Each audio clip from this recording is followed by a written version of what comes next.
Alright, listen up guys. You're looking for a compact, powerful e-bike that can handle anything? Today we're diving deep into the Luckeep X1 Lite. This thing's a beast in a small package.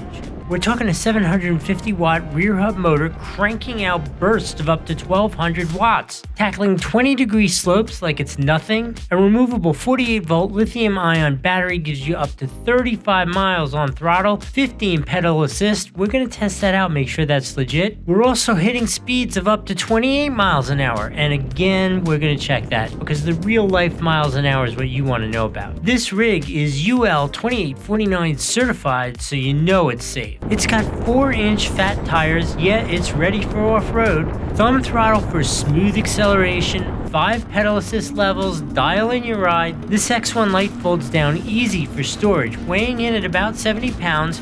It supports riders all the way from 5 foot 4 inches to 6 foot 4 inches and with a 330 pound limit. Listen, I've been putting it through its paces for a couple weeks now, testing this thing out. What do you say we go talk to me right on the bike while I'm using it and see what my overall results were? We want to know what that speed was, what kind of range we're getting, and overall, what is the quality on this thing? Let's go talk to Doug on the bike. All right, I am reporting in on the Luckeep X1 Lite right here from the beautiful Pinellas Trail in Tampa Bay area. And it is such a beautiful day out to be here riding. I don't know why everybody doesn't live here. It is so beautiful, so nice. The amenities, unbelievable. But let's forget the Tampa commercial. Let's talk about this bike. The X1 Lite from Luckeep is so cool.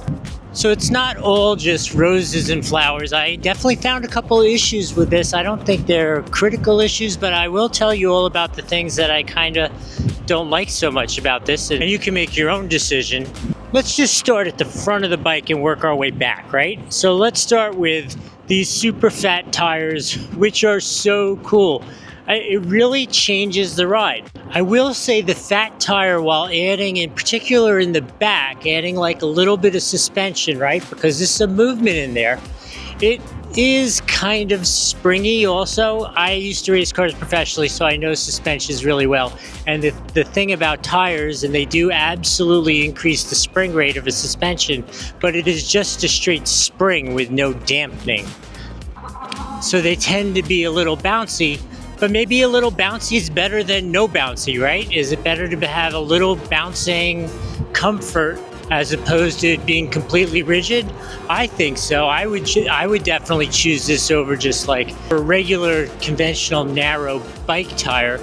I will say, and it's probably a function of them being so big and fat and having those knobbies, when you really get going like 28 or 30 miles an hour, something like that, there's definitely a little bit of shimmy and shake to them. Not, again, I'm sure they are not balanced, right? Straight from the factory. So if you wanted to do a little balancing for high speed, you could probably correct that out of it. But I don't know how often we're doing 30 miles an hour. I will say I did 30 miles an hour. I just had to go up and over a bridge and in with traffic. And it was so nice to be able to go 30 miles an hour comfortably. Really cool. The max speed on this is supposed to be 28 miles an hour. Most of the time I've been seeing like 26. When the battery's really fresh and you're downhill and with the wind, you definitely will get 28, maybe even 30. But I think the reasonable expectation is you'll see 26 and a couple of points on top of that. So that's tires. The other thing in the front are the brakes, and the brakes are outstanding on this. And I'm coming from the standpoint, in all fairness, most of the bikes that I reviewed have been like really nice kind of Amazon-y brands, but definitely Amazon kind of brand level, that kind of thing. And this is obviously a next step higher than that kind of thing. And you're paying a little more, but oh my gosh, is the quality so much better. Particularly, I would say in the brakes is where it really screams, where you really see the difference in the quality. So that's a positive. Again, on the front here, I'm looking at the handlebar. It's really nice that it comes with a nice secure mount for your cell phone. I will also tell you that for a moment, I didn't think my phone was going to fit in it because I have a nice large Samsung phone, and it barely fits in there. I mean, when I say barely fits, I mean it really barely fits. But it does go in there, and I've got like 60 miles on this thing and hasn't fallen out yet. So I'm going to say that's really solid. The computer for the bike is great. The NFC lock, again, is a really nice thing. Yeah, so the ability to collapse down, I think, is a really nice thing. I mean, Nikki and I do some RVing, and it'd be so great to collapse this down and just either put it in the back of the truck or wherever you're in the RV or something like that. I think that's a really nice plus. The last thing I'm looking at on the handlebars is the Shimano shifter, which I actually almost would, it's going to be a little bit of a down for me, right? Not terrible down, but I don't find the gearing is exactly right, at least for me. Like, the lower gears to get going are great, but I do find, like, if you want to cruise at like 20 miles an hour and pedal and put a little effort into it, the gearing's not right for that. You got to really be spinning your feet at like 20 miles an hour to do anything. So I think I would, if they left it up to me, I'd just say like maybe gear 6 and 7, I would just make them taller. That's all. Going back to it being a quality brand, I will say, especially as I've worked on it now for a little bit and put it together, quality of the paint is outstanding. I mean, it looks really nice. The rack there behind me sitting over that rear tire is just good old-fashioned, plain old useful, really nice. The directional, I haven't used the directional, I'll be honest. And during the day, I don't think the directional is very visible. At night, when you really want it to be, it definitely would be nice and visible. But during the day, I don't know. During the day, it's just not that visible. They have a little thing there to put a license plate on it. I guess there are some states where you have to register these things. So I guess that's why they have the directional on there. Obviously, there is a horn and a light, all those kind of things. So it makes for a nice, complete product, that's for sure. Overall, if you're looking for a great bike, this is definitely a 5 out of 5. Oh, wait a sec, before I do that. All right, so I've saved my biggest complaint for last, and this is probably the only real-ish kind of complaint.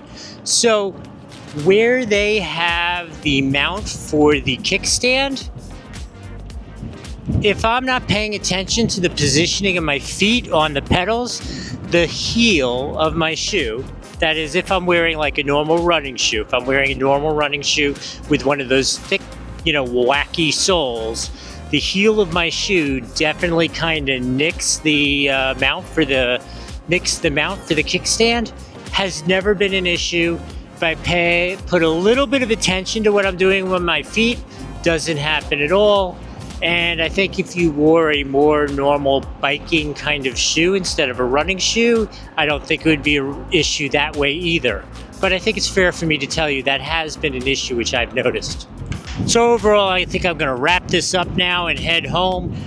Oh, one more time. I said I was going to wrap it up, but I think when I said head home, it reminded me mileage. So today I am at 23 miles on the bike today now, and I have 42% of my battery left. So that reasonably says to me, you could go 30 miles with my larger than I should be body on this thing, kind of using it in a kind of random manner, shooting videos. Sometimes I go fast, sometimes like this. I'm just moping along. Is a real life human, real life average, and I think that's a really good amount of mileage to expect out of any bike.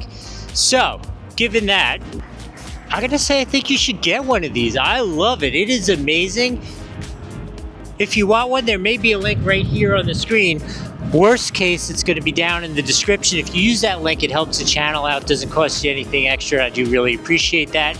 Also, while you're down there, remember to like and subscribe and put in a comment. Do you have an e-bike now, or is this going to be your first e-bike? And obviously, if you have any questions, I'm always happy to try to help you out however I can.